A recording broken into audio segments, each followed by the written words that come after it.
has COVID-19 affected business aircraft catering? And what can you expect to find on your next flight?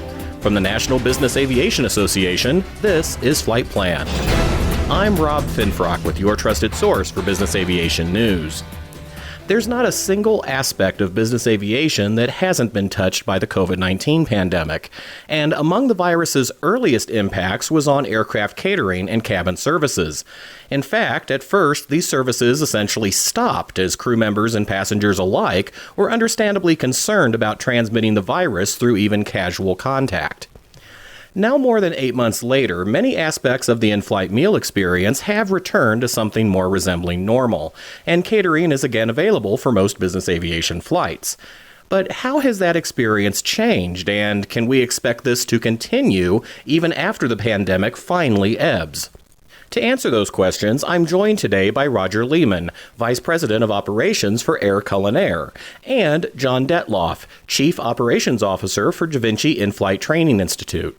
Roger, the food handling industry was already extremely sanitary and highly regulated even prior to COVID. What changed regarding meal preparation and packaging once the pandemic took hold? Well, I'll tell you, Rob, it's been a very interesting and learning experience so far. If you can imagine, when COVID came out in the beginning, it was still a mystery. Business aviation caterers are FDA inspected. It's just not locally inspected, but we're FDA inspected. So when the CDC sends out guidelines, because we're inspected the way we are, we have to adhere by them. But one of the things that was interesting is that the CDC sent out the guidelines, and then basically the FDA wanted to know, hey, by the way, how are you doing those guidelines? So we were hit with a very interesting scenario because, as you said, kitchens are typically clean. You know, we're very good at cleaning surfaces and watching about biological hazards and cross-contamination, even chemical contamination. And here we're hit with something that is airborne, which actually isn't too bad in a kitchen. Just like on an aircraft, you have the air is refreshed frequently.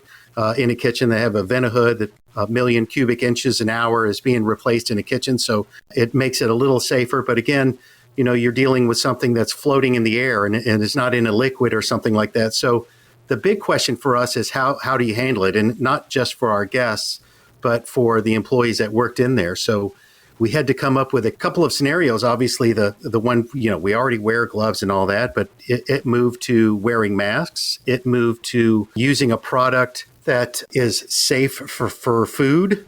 Anytime you have a biological thing like this, it's like, okay, what chemical do we need to use to kill it, right?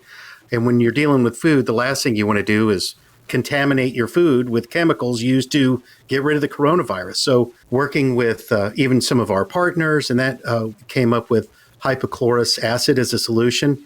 And it's something that if you've gone to the dentist, you've probably gargled with, and it's good for wound care, and it's on the COVID killer list. So it works for that. So it wasn't all just about spraying things down for us. Now we had to sanitize kitchens. We had to sanitize our delivery vehicles. We had to sanitize other things in a way that we hadn't before. And that's where we started using a fogging machine to go through and fog the kitchens so that we could get up in the nooks and crannies and the air conditioning vents and this and that. So it has really been another level of sanitation, and one in which we have documented and sent out, and that's what we report to the FDA. So it's been a whole learning process. I have a feeling that probably myself, I'm going to speak for John, but even our own employees probably have a couple of college credits in microbiology by all the information we had to read and discern and act upon because of the COVID. And John, of course, the pandemic also placed new emphasis on proper procedures for cabin crews handling in-flight catering. It's funny how food safety has become more popular. Back in the day, you know, Roger and I could talk to a crowd about food safety and half the crowd would get up and leave. In today's world, I get at least 2 or 3 phone calls a week from flight departments and cabin crew members calling to say, how should I handle food nowadays? And the big thing is handling the food has always stayed the same because of strict food safety guidelines that Air Culinaire follows and a lot of in-flight caterers follow.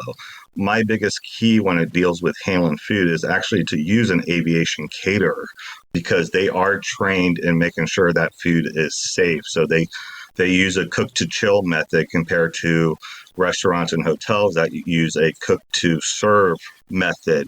And that's why I always recommend using an aviation caterer, because during this pandemic, everybody was kind of worried about where to get the food. And some were taking it from hotels, restaurants, even from their own home.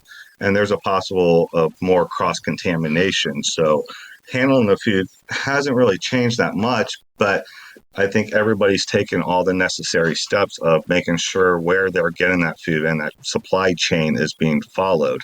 But at the same time, the flight attendants are taking more precautions of sanitizing and cleaning the aircraft. So I've heard some flight departments using just disposable plates compared to China. However, your China is actually better than your disposable plates to use as long as they're cleaned and sanitized properly.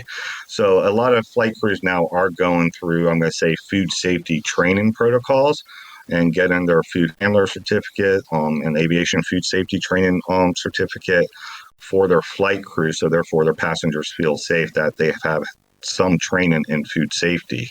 And then as well as the cabin itself is making sure that everything is cleaned and sanitized. So therefore they're not stocking as much items on the aircraft. You're going to cook the food, serve the food, and even all the snacks and everything like that are going to come off board the aircraft. So therefore it hasn't been touched by anybody else besides the crew and the passengers that were on that flight. Have there been any changes to the handling and disposing of meal refuse to be in compliance with Department of Agriculture and or Customs and Border Protection regulations in the COVID environment, John? Yeah, I mean, I think especially dealing with the CBP is that, and flying international, that any food that's coming international is going to be disposed of properly.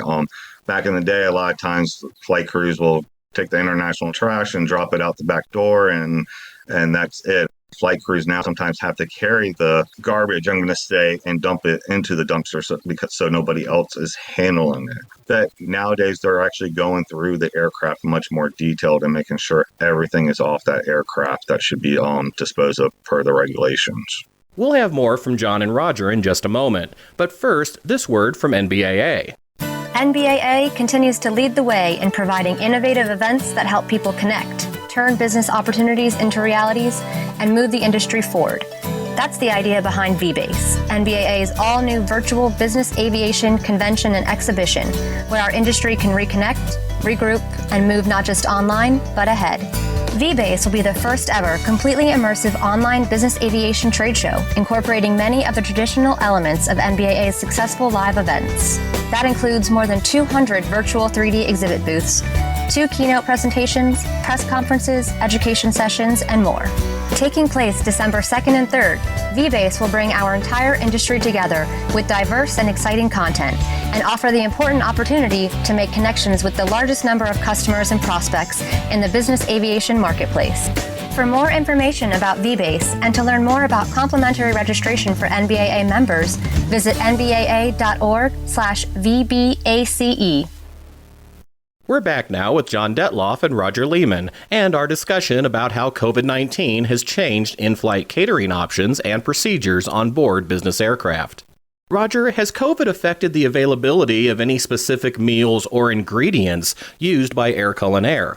Part of what we do is obviously we have relationships with our suppliers, and those would be beef and chicken and whatever. So one of the greatest quotes I heard from a chicken supplier was that we are currently working at our most inefficient state ever. So that means that they had shields between, they could only have so many people processing chicken. And for a while there, even beef, chicken, there almost wasn't an industry that was affected in the supply chain. So even as Americans and even as Air Culinaire, we normally get produce from all around the world so that you always have what you need to make, let's say, fruit trays. Well, all of a sudden now there's an interruption in supply, and we learned a little. We went back to just being chefs, like what's available and what's the best way that we can produce something for a guest. So in that case, supply was an issue. I will tell you that to-go packaging all of a sudden went crazy. And so the COVID affected supply in an interesting way. The prices are just now getting back to a more stable area, but before, beef was the highest it's ever been in more than 15 years because there is supply and demand. There was plenty of cows. There just wasn't enough people to process the cows. So sort of a weird explanation, but that's what happened with a lot of things. As far as what people ordered, what we found is that in the beginning of the pandemic, people weren't really ordering food. So what you could see from your business aviation caterer is that we were taking care of the crews because the crews were on duty and they also didn't feel comfortable to go out and try to go to an outside entity to get food at that time as we're dealing with the mystery that was COVID, right? So a lot of what we did was take care of crews. And later, as the passengers came back and began flying, there was a lot more individualized orders. A box meal is sort of a generic thing. It could be a bento, it could be anything. But what you found was that the many passengers were ordering a box type meal, so it was individual for one. And then even when they ordered trade items, fruits and crudités, and that they were making them individualized instead of for sharing on board, which would be typical. In spite of some differences with availability and procedures, John, can passengers now expect a more familiar experience with in-flight catering than what we saw in the early days of the pandemic? Correct. So, I think more and more flights are becoming a little bit more normal because I think, especially in the private aviation, we are taking all the necessary steps to make sure that everything is cleaned and sanitized, that we're using an aviation caterer, that the FBOs are cleaning and sanitizing more. So I think in aviation that the passengers are realizing that I can have that same high level service as long as the cabin crews and everybody takes the necessary measures to make sure that food is safe. That you do see a little bit less, as I'm going to say, that family members flying together, yes, they're more inclined of ordering food that they might share with everybody compared to if it's a business trip that they're going to order more individualized serving. So therefore the flight attendant is giving that passenger that specific meal that's meant for that passenger only, and nobody else is going to be handling that food except for that passenger. Roger? Yeah, and I agree totally with John. There's a big correlation between food safety and food quality. You can't have one without the other. And the better you are with food safety, the better the quality is at the end. And I think the pandemic had us really look inside at what we're doing, how we're doing it. There's always opportunities to do better. And I think in the end, it helped. It helped us. It helped the industry to be even better at what we do when it comes to food safety. The relationships that we have with our suppliers, the cooperation that we've had with the FDA, which you wouldn't get in a restaurant, but you have it in your business aviation caterers, and how all that stuff works together. So as we're coming out of the other end of this, which I'm sure we're coming out of the other end of this, we're knowledgeable, even on the, and I will call it the back end as being the caterer and the supplier of the services. And then on the front end, giving the flight attendants and the crew members the tools they need to take care of that end. So it's a horrible thing to happen, but we used it in a positive way to get better. And given that these new procedures have further bolstered already safe catering practices, I'd imagine they're likely here to stay, right? Yeah, and it is pretty interesting. The industry itself has been pretty safe, and now we're even better. But I think part of the training and the experience of COVID is not just what's within your kitchen. We found that while you added all these protocols in the kitchen, that you really needed training for the individuals so that they could take that home with them, because that was a weak link in the chain of trying to control COVID within a population of employees, was that they were doing the protocols, but they didn't quite understand everything. And then when they get home, they weren't following the guidelines there. So it's, I think, as an industry, as a group of employees and all that, I think we're all a little more knowledgeable, at least about microbiology and virology and how these things happen and how to protect yourself better. I think Roger hit the nail. It's definitely going to be here to stay. And because a lot of times when it came to food safety and a lot of the procedures that we do follow, we sometimes looked at the caterers that they're in charge of the food safety, but it's really, we're all in charge of the food safety. You know, we're all one team and we're all trying to get through this pandemic together. And, you know, knowledge is key in that if we all share our knowledge and we all take the proper steps, we'll get through this. And we've already seen it recovering a little bit. But I think food safety is a major concern, and everything that's happening in 2020 is that they're getting more training on how to properly store that food at proper temperature, how to clean and sanitize the aircraft better, how to heat the food better, where to order the food. So I think all these steps are here to stay, and it just makes everybody better. In addition to our conversation today, a recent NBAA NewsHour highlighted catering best practices during the COVID-19 crisis.